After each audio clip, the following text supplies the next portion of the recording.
Bom dia, pessoal. Vamos começar então com a nossa disciplina Solo de forma EAD, de ensino à distância. E a gente viu nas aulas presenciais um pouco sobre a fertilidade do solo.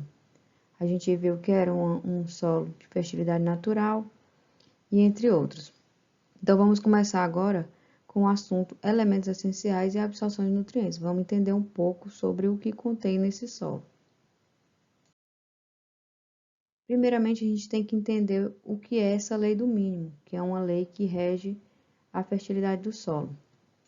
Então, ela foi formulada por Liebig e enunciada em 1843.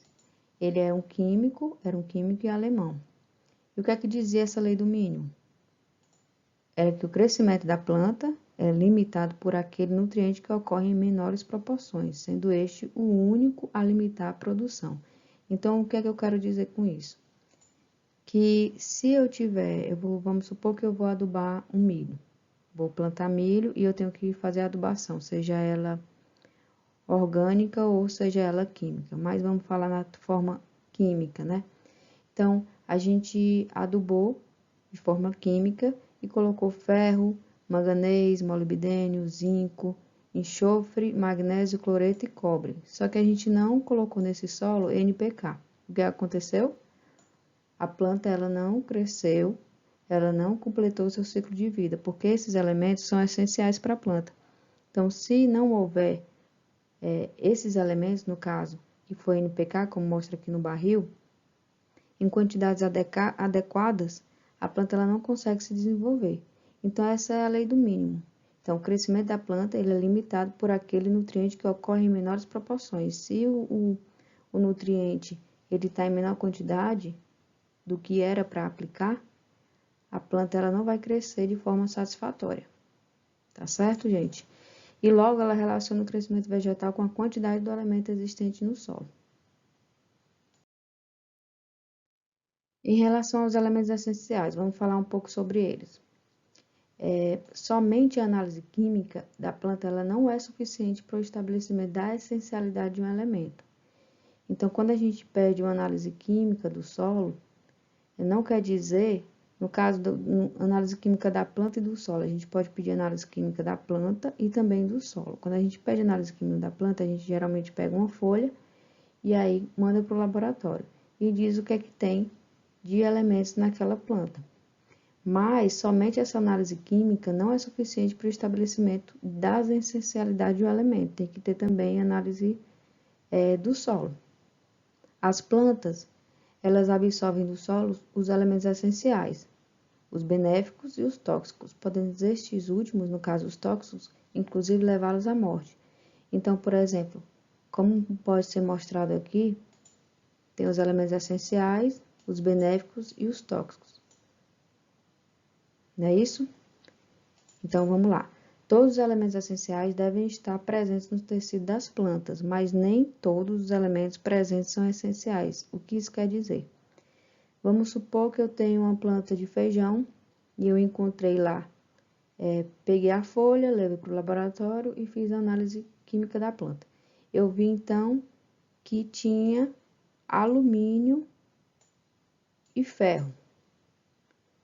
Então, o que é que eu quero dizer com isso? O alumínio, ele não é um elemento essencial, mas ele está na planta. Então, todos os elementos essenciais devem estar presentes nos tecidos das plantas, mas nem todos que estão lá, no caso o alumínio, por exemplo, são essenciais. Mas tem que ter todos esses elementos essenciais para a planta ela completar o seu ciclo de vida. Vamos lá falar um pouco sobre os critérios de essencialidade.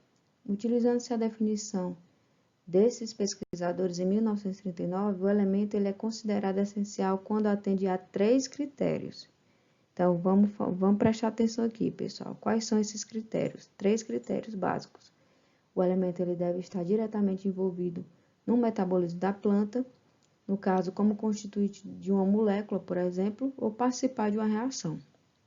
A planta ela não é capaz de completar o seu ciclo de vida na ausência do elemento. Então, é como eu disse lá no lei do mínimo, por exemplo, se você tem todos os elementos essenciais, que eu vou dizer mais na frente quais são, mas está faltando está faltando o cálcio, que é um elemento essencial. Ela não é capaz de completar o seu ciclo de vida. Não é capaz, você tem que adicionar no solo se o solo não tiver. E outro também, a função do elemento é específica, ou seja, nenhum outro elemento poderá substituí-lo naquela função. Então, vamos supor que você não. O cálcio e o magnésio, você pensa que tem a mesma função. Vou colocar só cálcio para substituir o magnésio. Não. Cada um tem uma função específica. Então, e nenhum pode ser substituído, porque senão a planta ela não consegue completar o seu ciclo de vida. Os elementos essenciais, eles têm 3 funções. No caso estrutural, constituinte de enzima e ativador enzimático. Estrutural. O elemento ele faz parte da estrutura de qualquer composto orgânico vital para a planta. E como constituinte de enzima, faz parte também de uma estrutura específica, grupo prostético ou ativo de enzimas. E o nutriente também pode ser um ativador enzimático. Salienta-se que o nutriente ele não só ativa, como também ele inibe sistemas enzimáticos, afetando assim a velocidade de muitas reações no metabolismo do vegetal. São essas as 3 funções dos elementos essenciais na planta. Em relação aos elementos essenciais, subdividem-se em macronutrientes e micronutrientes. Quais são eles? No caso, os macronutrientes nitrogênio, fósforo, potássio, cálcio, magnésio e enxofre.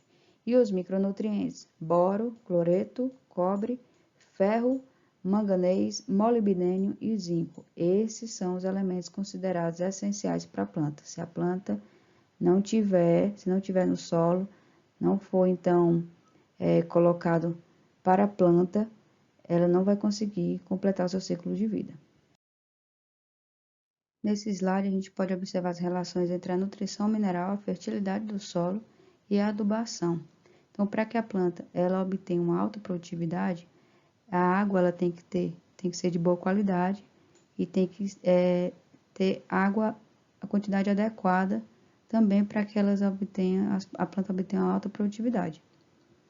No caso da qualidade da água, a água ela não pode ser salina, com alta quantidade de sódio e cloreto, porque vai causar toxidez na planta e dá também uma queima, um sintoma é uma queima das pontas das folhas. Adição de nutrientes, no caso, a adição de nutrientes ela também tem que ser de forma adequada, nem pouco, nem muito, porque também pode causar toxidez e pode causar também o crescimento inadequado. O clima vai depender da cultura que você está conduzindo e o controle de pragas e doenças, no caso, o controle fitossanitário, que também tem que estar de acordo. Você tem que combater essas pragas e doenças das culturas para que se obtenha uma alta produtividade. Tá ok, gente? Então, vamos lá para algumas perguntas. O que?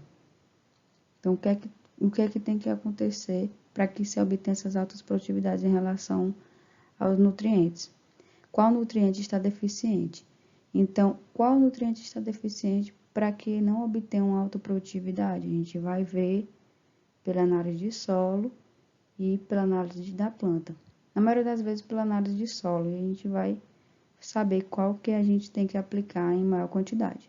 Quanto? A quantidade necessária, também pela análise de solo, como eu já falei, que a gente pode ver, a gente vai ver lá na frente como é que faz os cálculos de adubação. Quando, em que época deve ser fornecido? É só no começo, quando vai plantar? É durante a condução da cultura? É no final? Então, a gente vai ver tudo isso também. Não é só aplicar uma vez, geralmente a gente aplica parcelado, né? Na hora da semeadura e parcelado. Parcelado é tantos dias, 10, 20, vai depender da cultura. Como? Como é que a gente vai aplicar esse adubo? Seja ele de adubação orgânica ou adubação química. Então, a gente pode adubar de forma manual ou de forma de maquinário, a lanço. A gente vai ver também isso mais na frente. E essa adubação que a gente está fazendo vai pagar? Tem que ver o aspecto econômico. O que a gente está gastando vai valer a pena para a gente obter lá no produto final, na hora da venda? A gente vai gastar com adubo? Efeito na qualidade do produto. Será que essa adubação vai melhorar a qualidade do produto? A gente vai ver isso lá na frente. Geralmente, a qualidade, quando você aduba a planta, a qualidade melhora demais da cultura que você vai comercializar. E o efeito na qualidade do ambiente. Sabe-se também que se você aplicar adubo demais, vai lixiviar e vai acabar fazendo com que haja uma toxidez e contaminação do ambiente, do meio ambiente e das águas que estão por perto. Estamos encerrando nossa aula de essencialidade dos nutrientes. A gente não terminou a parte de absorção de nutrientes, vai ficar para o próximo vídeo, que eu vou postar também juntamente com esse. E qualquer dúvida, gente, eu estou na sala de aula virtual, no Classroom. A gente pode conversar lá um pouco mais, tirar algumas dúvidas. E vocês também podem postar, perguntar e também podem mandar mensagem pelo WhatsApp se não conseguir falar por algum motivo. Então, bons estudos. Meu e-mail é laise.araújo@if.edu.br. A gente se vê na próxima aula. Bom dia.